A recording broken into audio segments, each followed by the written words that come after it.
Hello student. Class twelfth में probability में हम लोग कंडीशनल प्रोबेबिलिटी को कंटिन्यू कर रहे थे और हम लोगों ने कंडीशनल प्रोबेबिलिटी का जो फॉर्मूला था वो देखा था। हमारा जो फॉर्मूला था कंडीशनल प्रोबेबिलिटी का वो था probability of any event E2 given that E1 has already occurred, यानी कि E1 हो चुका है तो हमको E2 की प्रोबेबिलिटी निकालनी है। तो इसका क्या फॉर्मूला था? Number of E1 intersection E2 by number of E1, यानी कि number of E1 intersection E2। E1 intersection E2 को ऐसे भी लिखते हैं बाय नंबर ऑफ E1। जो हो चुका है वो मेरा सैंपल स्पेस की तरह काम करेगा, ये हमने ऑलरेडी पढ़ रखा था। ठीक है, तो ये हमारा एक फॉर्मूला हो गया। ठीक है, एक फॉर्मूला और है। अब आप देखिए कि हम जो है इसको कंटिन्यू कर सकते हैं। Probability of E2 given E1 is equal to number of E1 intersection E2 by number of E1। अब ये जो फॉर्मूला है ना, ये हम तभी अप्लाई कर सकते हैं जब मेरा इवेंट क्या हो, इक्वली लाइकली। अगर मेरा इवेंट इक्वली लाइकली नहीं है तो हम ये फॉर्मूला अप्लाई नहीं कर सकते हैं। अगर इवेंट इक्वली लाइकली नहीं है तो उस केस में हम क्या फॉर्मूला यूज करेंगे? उस केस में हम यूज करेंगे probability of E2 given E1 is equal to probability of E1 intersection E2 by probability of E1। ये फॉर्मूला हम यूज करेंगे। ये फॉर्मूला जो है ना, ये हमारा जनरल फॉर्मूला होगा, यानी कि इवेंट मेरा इक्वली लाइकली हो या ना हो, उस दोनों केसेस में हम ये फॉर्मूला यूज कर सकते हैं। ठीक है, हम लोग देखेंगे ऐसा क्वेश्चन जहां पे ये जो है कभी कभी गलत रिजल्ट भी दे देगा अगर इवेंट मेरा इक्वली लाइकली नहीं होगा, बट ये ऑलवेज सही रिजल्ट देगा। हम ये देखेंगे ऐसा क्वेश्चन। ठीक है, तो चलिए हम लोग कुछ क्वेश्चन डिस्कस करते हैं। अभी हम लोग 1 2 3 4 5 ये सारे क्वेश्चन अभी छोड़ दे रहे हैं। ठीक है, 6 से हम लोग स्टार्ट करते हैं पहले, जो डायरेक्टली फॉर्मूला बेस्ड क्वेश्चन है। ठीक है, तो अब जैसे इसमें हर एक के में आपको क्या पता करना है? Probability of E given F. तो इसको पहला क्वेश्चन हम लोग देखते हैं। अ कॉइन इज टॉस 3 टाइम। तो आप हमेशा जहां सेट फॉर्म में लिख सकते हैं आप सेट फॉर्म में लिख दीजिए। तो यहाँ पे कॉइन 3 बार आप टॉस कर रहे हैं तो ऑब्वियसली आप ये इजी है लिखना ना, तो ये तो हम इजीली लिख सकते हैं। तो हम क्या करेंगे, पहले सैंपल स्पेस लिखेंगे। तो हमारा सैंपल स्पेस इस केस में क्या होगा? इस केस में हमारा सैंपल स्पेस होगा H H H H H T, है ना? Then H T H, T H H, T H H, sorry, T H H तो ऑलरेडी हो चुका है ना?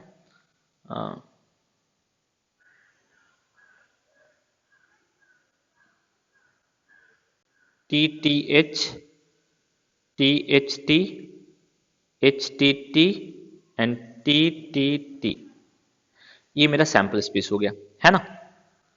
अब E, head on the third toss, ये मेरा ई है, head on the third toss. तो थर्ड टॉस पे हेड आना चाहिए, तो ई के अंदर क्या क्या आएगा? सैंपल स्पेस से थर्ड टॉस पे हेड कहाँ कहाँ? 1 2 3, है ना? इसी 3 और ये 4। तो थर्ड टॉस पे हेड यानी कि ई के अंदर ये सारे इवेंट आएंगे, H T H, T H H and T T H. ठीक है, नेक्स्ट अब जो है वो है हमारा एफ। एफ क्या है? Head on the first 2 toss. पहले 2 टॉस पे हेड है, तो इसके अंदर क्या क्या आएगा? पहले 2 टॉस पे हेड इन पे है, फिर और कोई नहीं है ना? तो एच एच एच और एच एच टी। अब आपसे पूछ रहा है what is probability of E given F. So E given F क्या होगा?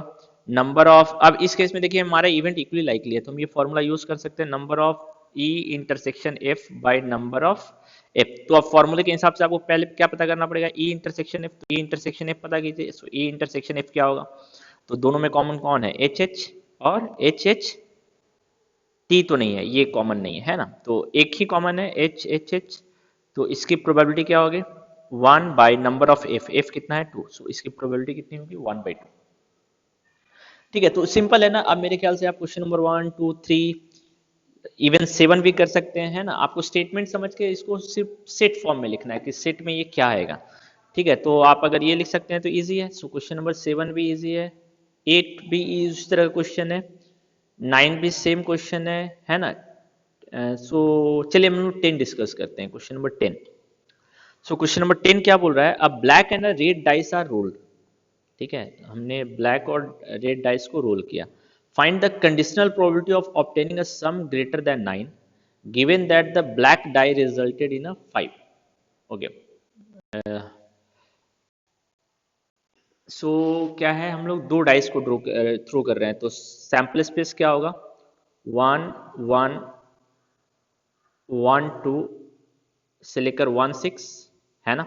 इसी तरह 2 1 से लेकर 2 6, है ना। 3 1 से लेकर 3 6। ये जस्ट हम लोग एक आइडिया के लिए ऐसा लिख रहे हैं, ठीक है। 4 1 से लेकर 4 6, 5 1 से लेकर 5 6, एंड 6 1 से लेकर 6 6। ये हमारा सैंपल स्पेस है।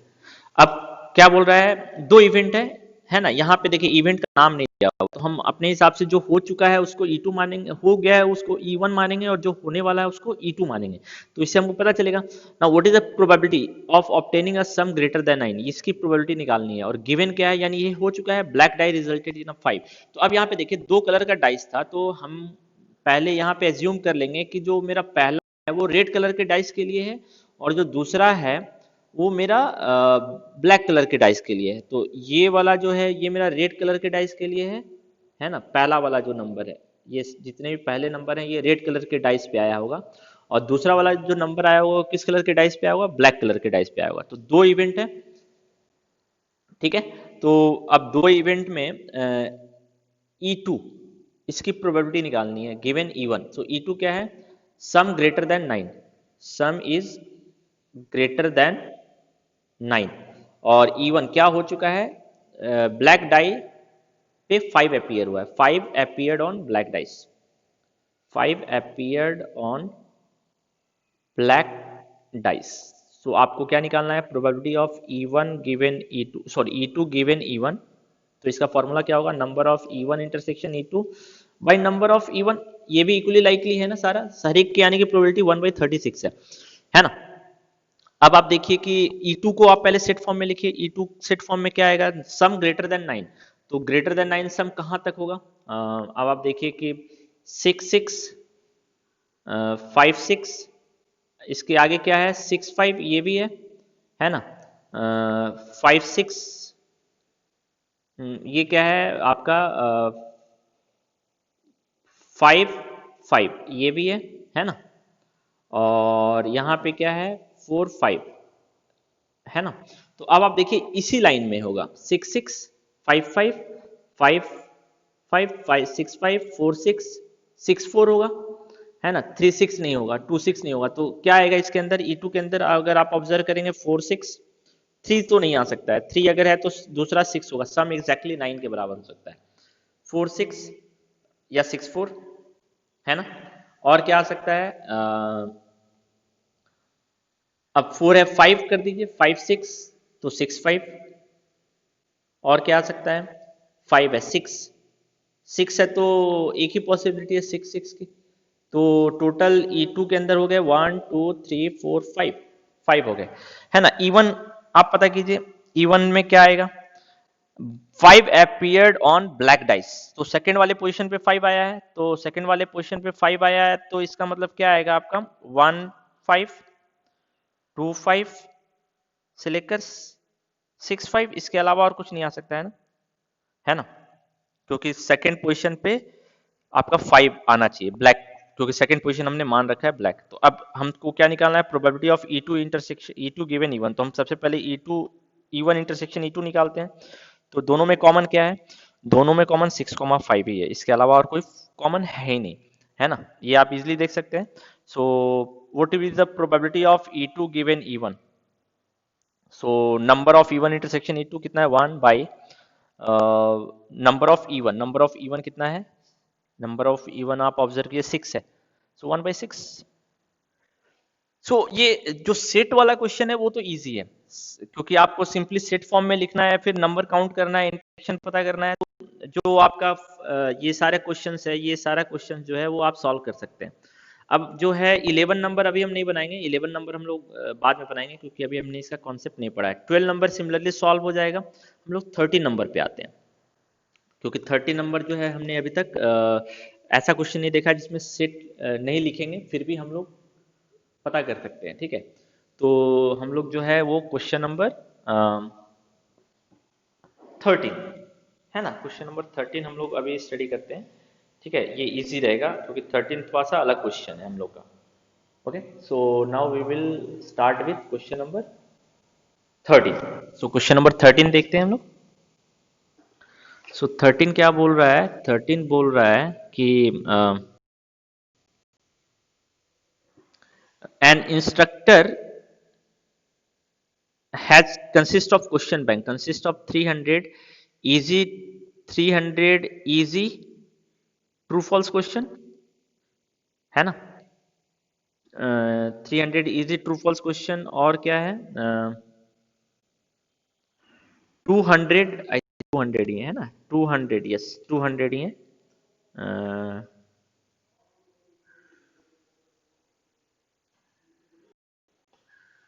200 जो है वो difficult true false question, 500 easy MCQ, 400 difficult MCQ. ठीक है, अब क्या बोल रहा है? तो टोटल क्वेश्चंस कितने हो गए? 9 5 1400 टोटल क्वेश्चंस हो गए 1400। ठीक है, अब क्वेश्चन क्या बोल रहा है? A question is selected at random, तो ये आपका सैंपल स्पेस बताएगा। तो अब देखिए यहाँ पे सैंपल यानी टोटल आप कितने क्वेश्चन, एक क्वेश्चन सिलेक्ट करना है, तो इस 1400 में से एक क्वेश्चन सिलेक्ट करेंगे तो नंबर ऑफ सैंपल स्पेस हम बोल सकते हैं ना 1400। आप इसके इसमें सैंपल स्पेस नहीं लिख सकते हैं। ठीक है, अब if a question is selected at random, तो ये आपको बताएगा फ्रॉम अ क्वेश्चन बैंक, तो ये आपको बता रहा है कि सैंपल स्पेस में कितनी पॉसिबिलिटी होगी। तो इसी 1400 में से एक क्वेश्चन सिलेक्ट करेंगे। Now what is the probability that it will be an easy question given that it is a multiple choice question। तो क्या हो चुका है? जो क्वेश्चन हमने सेलेक्ट किया वो मल्टीपल चॉइस क्वेश्चन ही हमको पता है। So given question is MCQ, ये हमको पता है। और किसकी प्रोबेबिलिटी निकालनी है? E2। E2 क्या है? E2 जो है easy, a question is easy question, easy one ये है। तो आपको निकालना है probability of E2 given E1। तो इसका क्या है formula? Number of E1 intersection E2 by number of E1, ये है फॉर्मूला। तो इसको अब आप अगर सॉल्व करेंगे तो कैसे सॉल्व करेंगे जरा देखिए। सो फॉर्मूले के हिसाब से क्या हो जाएगा? E1 intersection E2। तो पहले इसका स्टेटमेंट फॉर्म करते हैं, सबसे अच्छा यही तरीका है। E1 एंड E2 इसका मतलब यही है। सो E1 and E2, so E1 क्या है आपका? A question is MCQ and easy, हम बोल सकते हैं।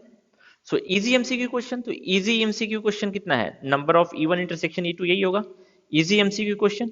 सो इजी एमसीक्यू क्वेश्चन जो है वो 500, तो इसका वैल्यू कितना हो जाएगा? 500। E1, so number of E1 यानी कि E1 क्या है? अ क्वेश्चन इज एमसीक्यू, तो टोटल एमसीक्यू क्वेश्चन कितना है? 900। सो नंबर ऑफ E1 कितना हो जाएगा? 900। सो आप देख रहे हैं स्टेटमेंट सिर्फ हमको फॉर्म करना पड़ा है 900। तो probability of E1 E2 given E1 क्या होगा? फॉर्मूला हमको ऑलरेडी पता चल गया, 500 बाई 900 यानी कि 5/9। So I hope you understood this question also. इसमें हमने सेट फॉर्म में नहीं लिखा, तो जहां बहुत अधिक है वहां पे हम सेट फॉर्म में नहीं लिखेंगे, हम वहां पे क्या पता करेंगे? नंबर। सो इसी तरह जो है ये क्वेश्चन नंबर 14 भी है। क्वेश्चन नंबर 14 भी बहुत डिफिकल्ट नहीं है, आप इजिली सॉल्व कर सकते हैं क्वेश्चन नंबर 14। ठीक है, 15 हम लोग देखते हैं। 15 हमारे लिए एक इंपॉर्टेंट पार्ट है। 15 क्या बोल रहा है? Consider the experiment of throwing a dice. एक एक्सपेरिमेंट कर रहे हैं जिसमें हम क्या कर रहे हैं? डाइस को फेंक रहे हैं। If a multiple of 3 comes up, throw the dice again, and if any other number comes, toss the coin. अगर 3 का मल्टीपल आएगा तो डाइस को फिर से फेंकेंगे, अदरवाइज हम लोग कॉइन को फिर से टॉस करेंगे। ठीक है, सो क्या होगा? हम पहले तो डाइस को फेंक रहे हैं, तो 1 2 3 4 5 6, है ना। और क्या बोल रहा है कि अगर 3 आएगा तो हम लोग क्या कर रहे हैं? आप देखिए, इफ 3 कम्स अप, अगर 3 आ रहा है तो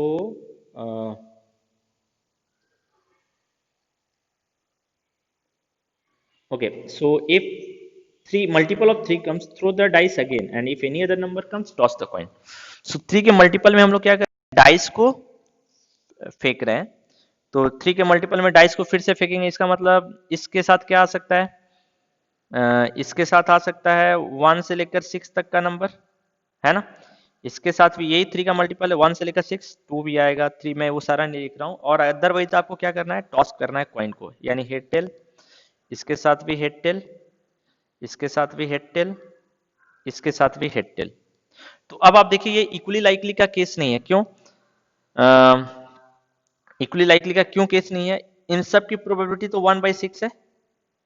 अब ये 1/6 दो पार्ट में डिवाइड हो रहा है, यानी इसकी प्रोबेबिलिटी 1/12, इसकी प्रोबेबिलिटी 1/12 है ना।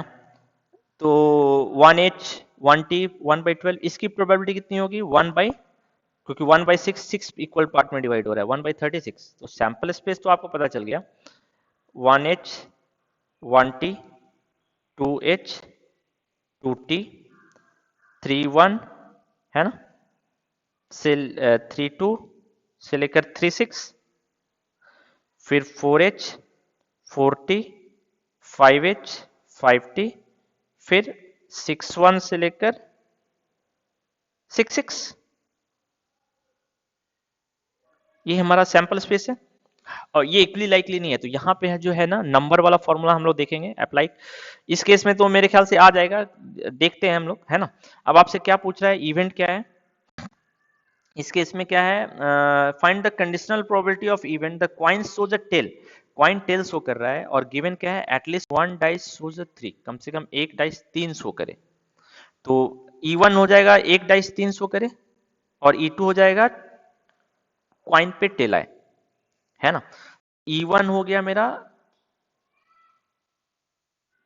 एटलीस्ट 1 डाई शोज 3, और E2 हो जाएगा tail appear on coin, tail appear on coin.